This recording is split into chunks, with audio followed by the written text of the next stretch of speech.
বাগেরহাটের সড়কের পাশে বাজারের ব্যাগ থেকে এক নবজাতক উদ্ধার করা হয়েছে। শনিবার রাতে বাগেরহাট সদর উপজেলার বারাকপুর চুনাখোলা সড়কের পাশ থেকে বাগেরহাট মডেল থানা পুলিশ ও সমাজসেবা অধিদপ্তর শিশুটিকে উদ্ধার করে। পরে শিশুটিকে প্রাথমিক চিকিৎসা দিয়ে বাগেরহাট জেলা হাসপাতালের শিশু বিভাগে ভর্তি করা হয়। শিশুটি এখন সুস্থ রয়েছে। স্থানীয়রা জানায়, রাতে চুনাখোলা এলাকায় বাজারের ব্যাগ থেকে একটি শিশুর কান্নার আওয়াজ পান তারা। পরে এক মহিলা ব্যাগটিতে একটি নবজাতক দেখতে পান। সদর উপজেলা নির্বাহী কর্মকর্তা জানান, নবজাতকটি আপাতত হাসপাতালেই থাকবে। পরবর্তীতে শিশু কল্যাণ বোর্ডের মাধ্যমে সিদ্ধান্ত গ্রহণ করা হবে।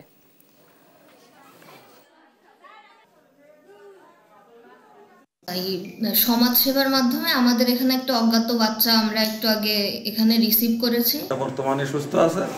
পরবর্তীতে শিশু কল্যাণ বোর্ডের মাধ্যমে বাচ্চাকে পরবর্তী করণীয় নির্ধারণ করা হবে।